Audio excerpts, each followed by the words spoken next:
Club. It is Pixie.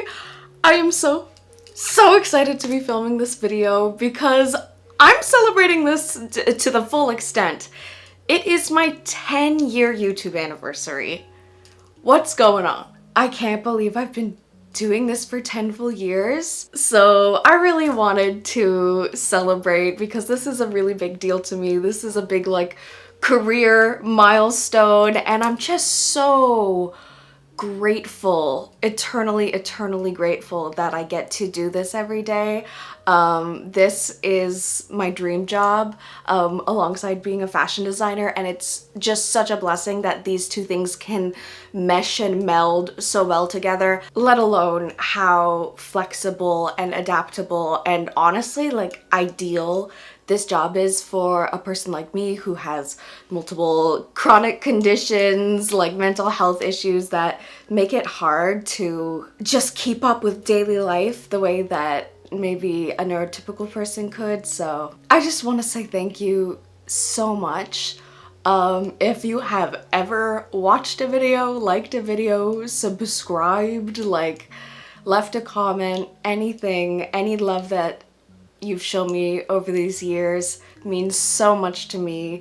The novelty never wore off. I still can't believe this is my life. And, you know, I'm really comfortable and happy and proud with my channel.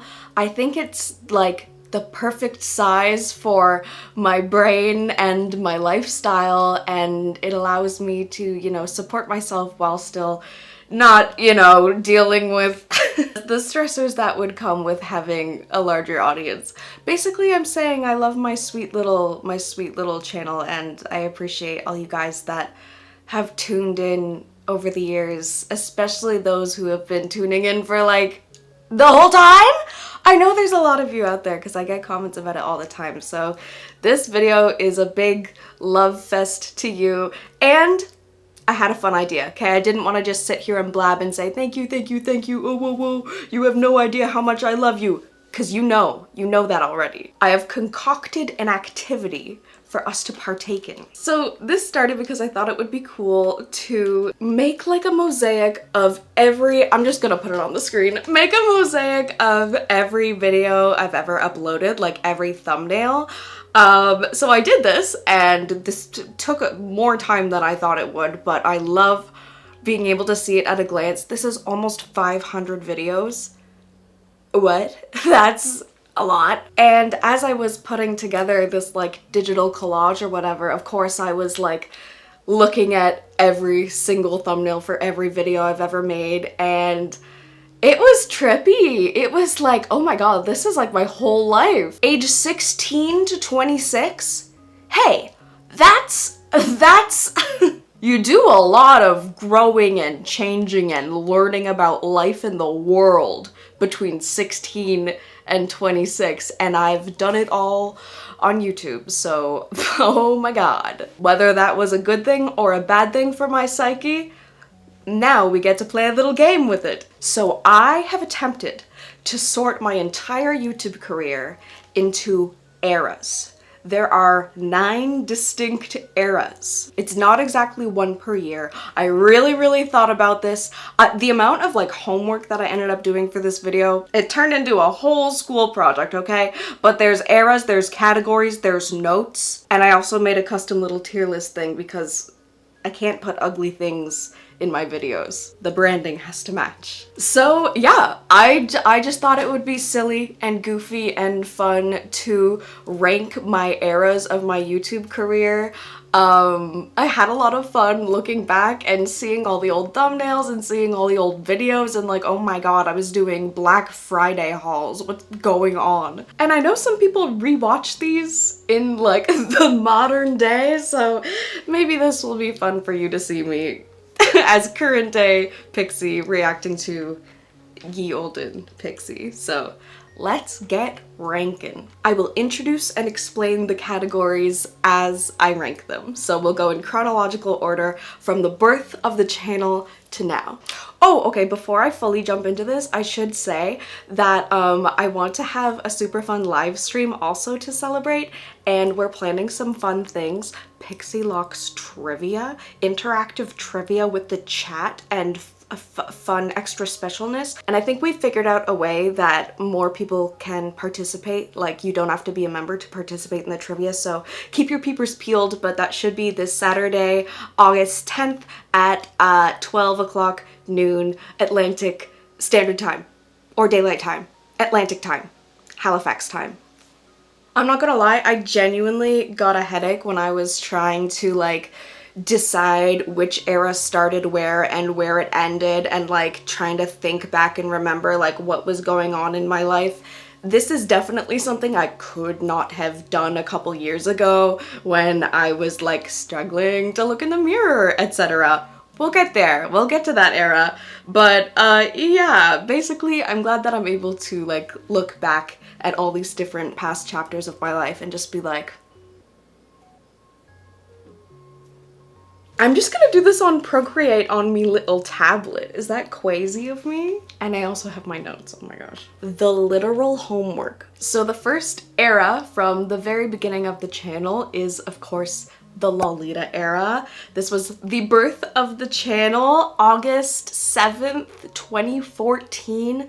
Little high school baby pixie. I had a very modest presence on Tumblr and lookbook.new where I would post like fashion OOTDs with all of the things linked, and I would like edit them all cool and like collage them. So through that, I got contacted by Kawaii Box to do a like tradesies. They'll give me a box, I'll give them some promo.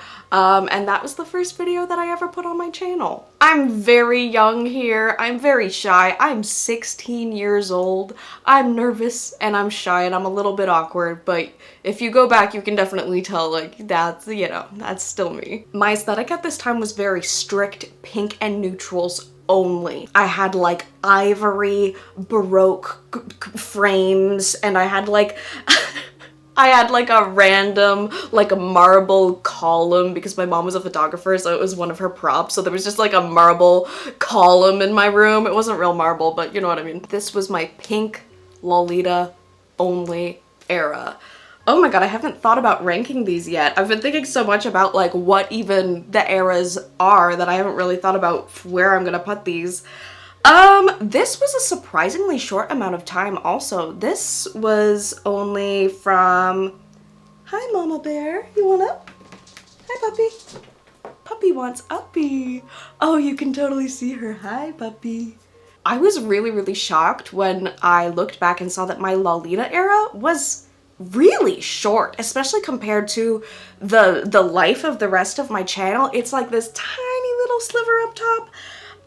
But you know, you gotta put some respect on this for it being the original days. Things were simpler. I was a little high school fashion blogger. I'm gonna put this in A. Okay, moving on. I also had to name all of these eras, which was easy for some and harder for others. I called this one the post-Lolita era just because I thought it sounded funny. This was also a relatively short amount of time. This was June 2015 to December 2015, but I feel like this still was a very distinct era.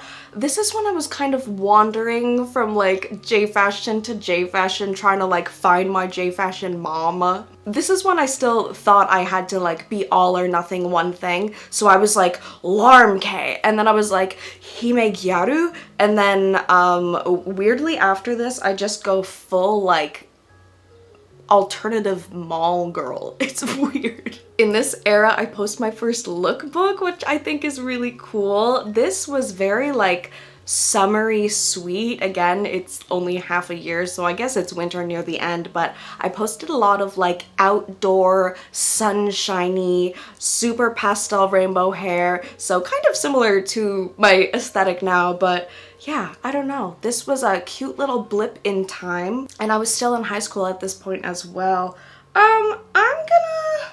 this is hard. I kind of like the simplicity of this, but there was also like nothing really remarkable happened. I feel like I have to put it in B just because some of these other ones, like, really cool stuff happened. But it was just so sweet to have like my last summer of high school.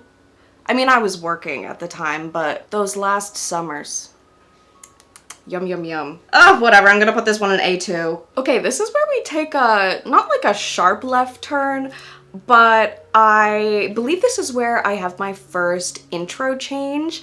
I changed the intro sound and visual. So my first YouTube intro was a pink gingham background with a heart, and it said Pixie Logs, and then a little bow went on it, and it went ding!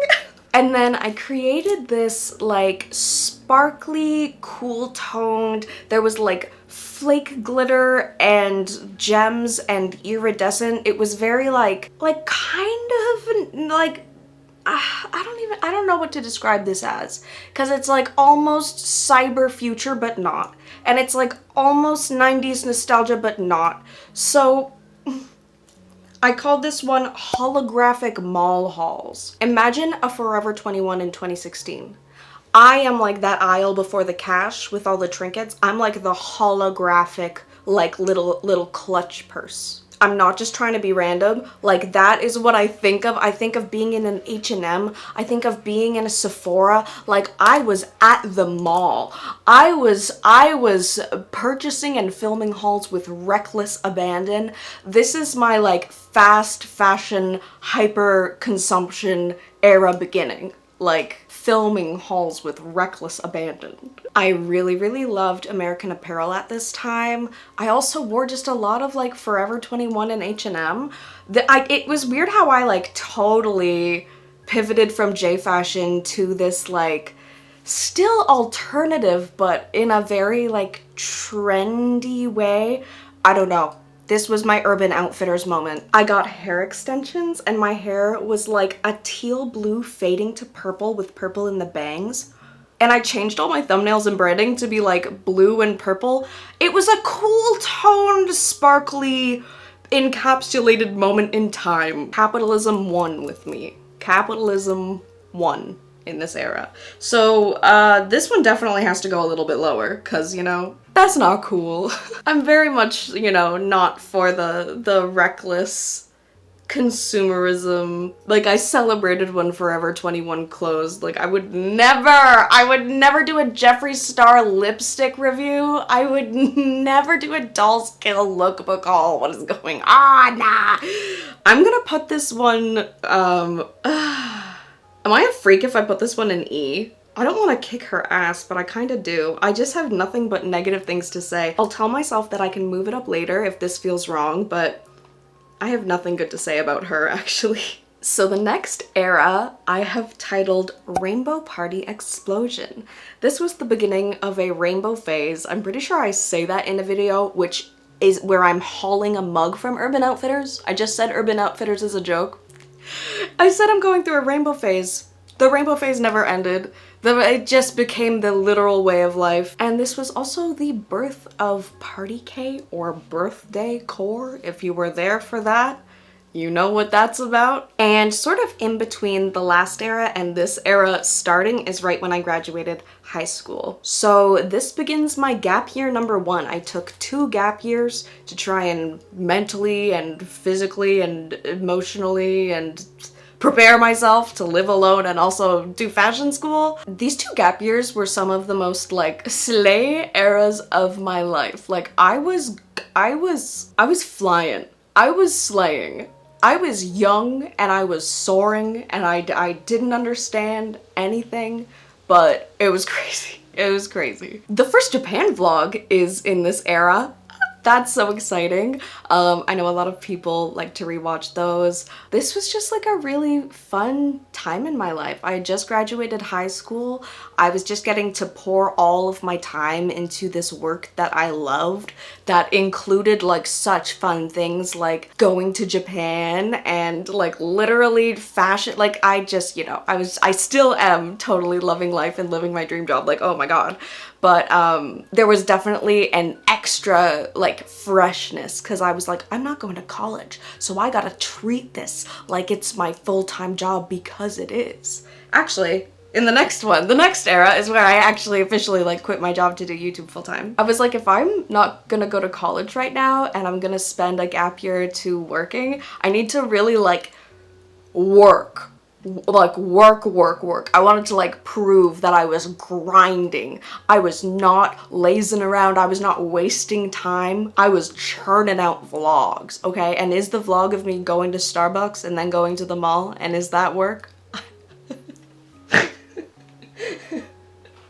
Don't answer that. But basically, my video output was a lot higher. I think this was the era where I was posting 3 times a week for a while, which even today I cannot imagine. I just feel like the video quality would be a lot lower, but back then I could be like, I can place an order, buy 4 things, and that's a haul video. So I'm a little bit more thoughtful with the way I do things now. It's like fast fashion, you know? Quality over quantity. Anyway, where am I gonna put this? I'm gonna put this in B because I think the party cake thing could have gone better, you know? I think I explained it poorly and I think it maybe caused a lot more stress than it was worth. But I do still vouch for the idea of wearing cake-themed and candle-themed accessories, etc. That did cause a lot of headache, and while I was slaying hard, like, I definitely was going to bed, like, having nightmares and being anxious frequently, thinking about having to eventually move.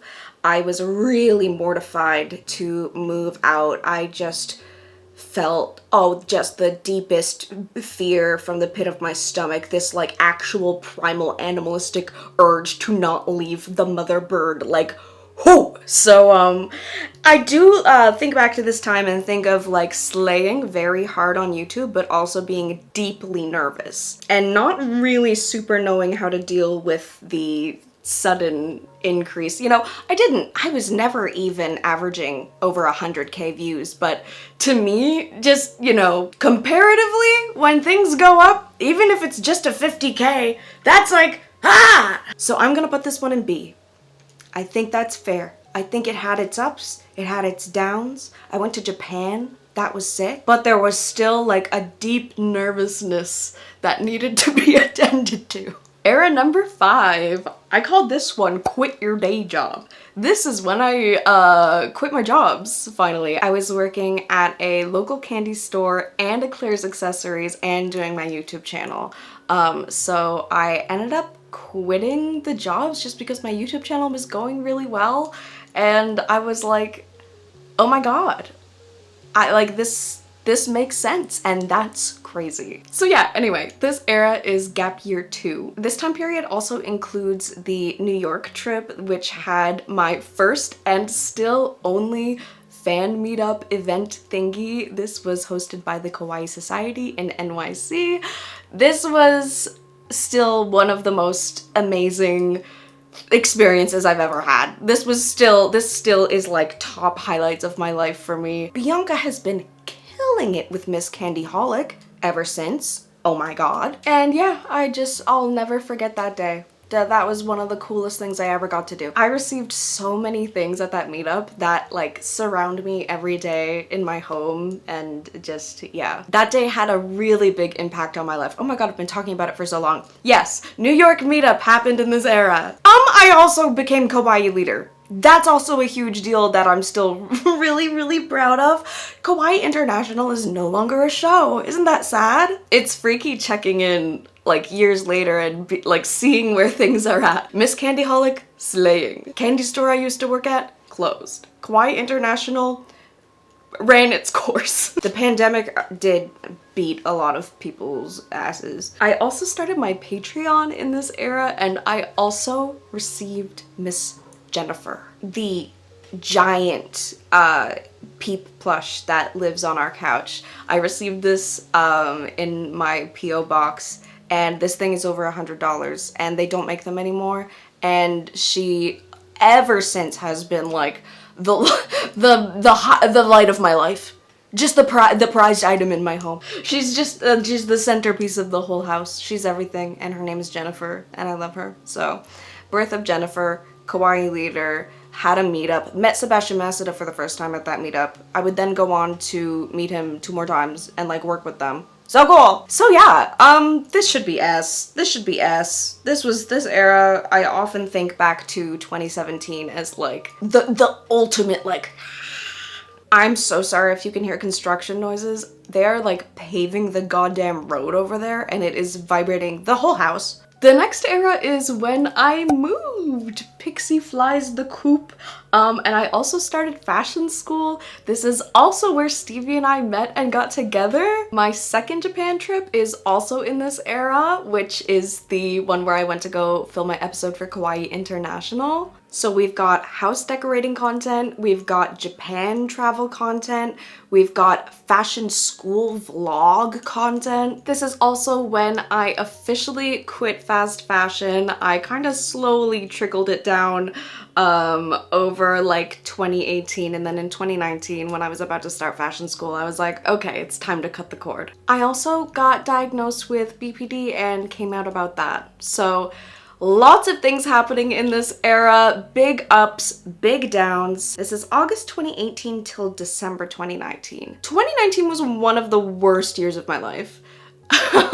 Just putrid vibes in the personal life, but professional life was slaying. So yeah, win some, you lose some. Where are we gonna rank it? I had a lot of cool opportunities here. I think this is also when I went to London with EA and I went to Montreal with 6%. A lot of cool stuff happened. I feel like I gotta, this might seem cursed, but I think I'm gonna put this in C. It just feels right. There are good things, there are bad things. It is balanced. When I think back to this era, it like makes my tummy hurt and I don't like it. And therefore it goes in the C. If it was just like the Kawaii International stuff and the Stevie stuff and the school stuff, it would be S. But this was not a good year for me mentally or like, yeah. Next era. This is the literal pandemic. This is literally COVID. Literally COVID happened. I put stressful. Obviously, fashion school goes virtual, fashion show is canceled, and then my mom can't make it to the fashion photo shoot, which is what our school planned in place of the actual fashion show. So, like, triple whammy, this sucks. This was just not a good time. I was really mentally struggling, obviously like everyone else in the world, but yeah, this took a huge toll on me. I was so dysregulated.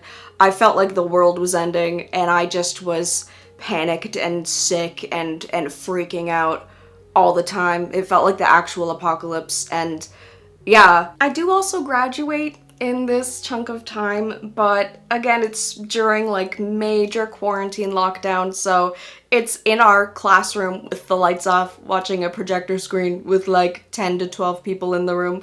So it was a little sad looking back on it, okay? Everyone did their best, when no one could help it. The world was ending. But it was really sad. It was like womp womp. This era could also just be called womp womp. I feel like I gotta put this in D. That makes sense. Higher than E, because I'm like, oh my god, I'm actually a fashion designer now. Like, I'm chasing my dreams, and I'm in my cool house and my cool studio, and I'm trying my best. But also, everything's crumbling around me, and things are just not hitting the way they used to.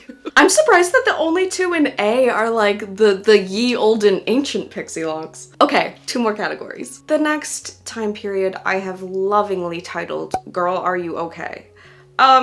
This era begins with the new face, new name, new pronouns video.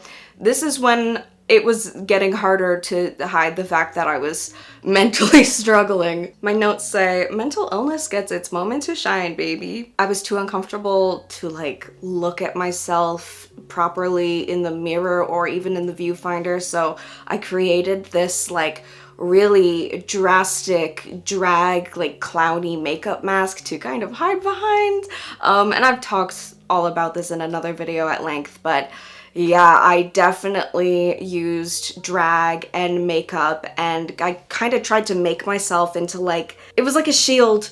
It was like an intimidating, I'm an alien monster drag thing, because that made more sense to me and felt safer than trying to face the fact that, like, I can't see that girl I used to be in the mirror right now. Like, I'm losing it. Started doing drag. Slay. That helped a lot with trying to work through the emotions and the gender fuckery. I think drag was really instrumental to a lot of healing, especially on Jer's part. And this is when I get diagnosed with dissociative identity disorder, and I come out about it very shortly after because I'd been struggling to hide my symptoms for a long time, and I just wanted the relief of my audience understanding. And I received both love and support and unimaginable levels of hatred and harassment that simply never ended. But hey, neither has the love. So, balance and harmony in the universe, and not everyone will be based.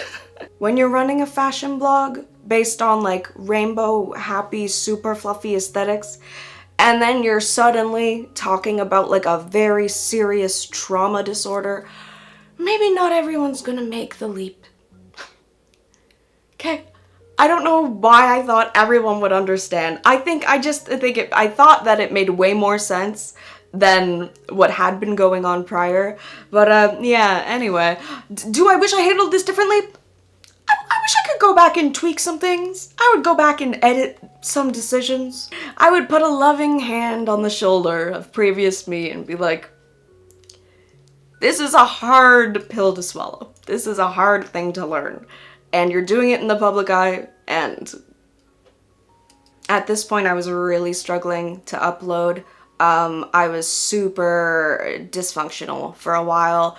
I was very destabilized, and this was when I needed to take some time to go do some really heavy trauma therapy. I still uploaded, but less frequently. I just was forced to pretty much drop everything else and face the fact that, like, if the engine don't run in your car, the car's not gonna run much longer. Like, you can't just keep putting on a smile and trying to trek forward. You need to go down to the roots and sort shit out so you can live and thrive and grow and breathe. So yeah. Where are we gonna rate this one? Oh my god, this is like the infamous era, you know? I look back at this era with like a teasing air, but I have so much empathy and respect for myself and myselves. Like, oh my god, like, what was I supposed to do? Be normal about it? How? How? How? Can I be a freak and put this in, I should put it in C at least. Ugh, is it as bad as the pandemic? It felt better being out about it. Even though then I was kind of like presenting this platter of like vulnerable, painful things for people who were already hostile towards me to like use as ammo. So like obviously that hurts. That hurts my little my squishy human flesh.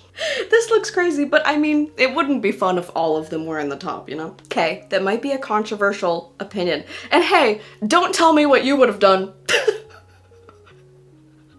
I think I'm pretty good at taking critique after all these years, but maybe I don't need to know how you would rank all of my life over the last 10 years. Content, yeah, but it's hard when you're a lifestyle blogger and the life and the personal experiences and the content I'm making are kind of like, it's hard to separate those. We're at the final era. This is current day. It's hard to not be biased, but I feel pretty good lately. I wrote, doing better, more settled into my diagnoses and learning to manage everyday life in a way that doesn't scare the children. And like, again, I've talked about the lameness of having to like water myself down and like, you know, tone down the freak to try and be more palatable, but after the whole like McLean thing especially, I was like, oh, I really think, unfortunately, the way that you like look and present yourself aesthetically affects the way people treat you, especially people treating you seriously or not. I changed the way I share my multiplicity online a bit. I stopped trying to explain it in like every single video regardless of the content. I was desperately trying to get people to understand how it looks in an everyday sense, but the thing is, like, people are there for the crochet video, people are there for the vlog or whatever. Like, not everyone signed up for this. That's still a tough pill to swallow sometimes, but, you know, I wear my bracelets. You can see. If it's kind of, if you want to know, you can look into it. And if you're not in the dissociative disorder world, like, it shouldn't affect your viewing experience either. I think I achieved my goal of letting people get to know me, like, as a whole, as a, like, mosaic of multiple parts. And I think that that was successful. And that's all I really wanted. All I really wanted was to not feel like when I'm sitting here in front of the camera, like I'm hiding anything or masking anything or lying about who I am. I just wanted it to all be out on the table so I could relax and stop freaking out about, oh my god, what if they can tell that my voice is lower? I feel like they can tell by I feel like I'm acting weird in this video. Can you tell if I'm acting weird in this video? Does my voice sound weird to you? Like, I was so self-conscious in like the year and a bit leading up to my diagnosis when I was really, really struggling. I felt so suffocated by it, and being able to be open about it was really freeing. So yeah, it was rocky at first, but I feel like now it's settled into a more comfortable place. Anyway, in this era, I also started uploading a bit more. I've been uploading almost weekly. I miss some things here and there, but it is mostly weekly. I am trying to get a weekly streaming thing set up. Details about that will be on the community tab. But yeah, I feel like gears are moving, things are going well. I'm doing really well mentally, physically. I'm able to keep in touch with like family a little bit more. When I was really unwell, I like was just not able to even look at my inbox. Yeah, I could ramble on and on about all of the different like little tiny healing differences. I can listen to more music, I can go to different parts of town, like all these things that used to be a barrier where I would get triggered from seeing like trauma related places, sights, smells, food. Yeah. Oh my god. Oh my god. I am nowhere near the end of my trauma healing journey, but I have made a good amount of headway. Like some major concrete, visible, like undeniable improvements. And anyway, yay. Yeah. Saying that out loud was actually so like, woo! That's so real and nice. Okay. Anyway, I also got freaking engaged in this era. That was only a month and a bit ago. So obviously that's amazing and slay, and so exciting and slay. I also finally overcame my like 2 years of fashion school burnout, and I started creating a lot more, sewing a lot more. I started with my Valentine's drag look, and then I did the strawberry cake dress for my birthday, and then I did the pastel rainbow dress from Curtains, and then I did my Fallaloo cosplay. So that's like 4 projects, slowly kind of ramping up in intensity. I would flip the rainbow dress and the cake dress in that if it was ramping up. But anyway, I started reconnecting with a lot of old interests and passions, like Pretty Cure. This was also a little bit in the era before this, but yeah, for a while I just kind of wasn't engaging with it as much, and it's kind of tapered off a little bit, but I was very, very much feeling my Precure power, and again, I think that also helped like guide me. I made a lot of friends in the Precure community as well, and I had a lot of fun like watching it in person with friends and stuff. So yeah, Precure really became a big part of my life again. I also really like properly fell back in love with J fashion. Again, for a while, especially in fashion school, I wanted to kind of expand and open my mind to all possibilities. I was still doing like J fashion projects here and there, and like I would, you know, pick to do an essay on like a Tokyo runway. And also more recently, I have completely fallen back in love with My Little Pony. So it feels really good to engage with these past interests and past loves, and they just really fill up my cup. So much so that I decided to put it on the list of like reasons why this era's good. I also decided to come back to Lolita. So yeah, majorly allowing like past things from my life come back and be a part of my life again and help fuel my creativity and help me regulate also. Oh my god. I feel like putting this in S would be like cheeky, but I just feel like I have so much figured out. I mean, don't you always feel like that though? Nope. Actually, I remember in 2021 and 2 being like, literally, what's going on? Someone please tell me how to be alive. I feel pretty comfortable and consistent. I'll probably put this one in A. I'll probably put this one in A. I feel like I'm still kind of trying to break through and like achieve greater heights. I'm still kind of working towards it. So I'll put this era at A to give me something to continue to strive for.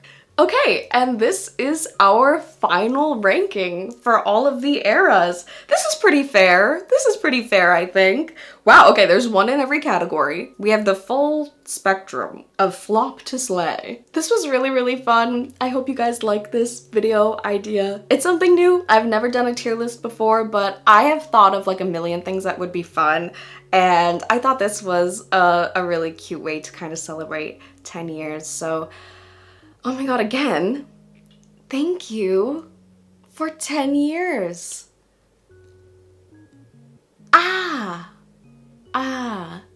It has been an honor and a pleasure, and I have no one to thank but you for allowing me to, again, get up every day and do this dream job. Yeah, I just could not be more grateful. So here's to 10 more. Absolutely. 100%. I love you guys so much. And yeah, don't forget about that live stream this Saturday.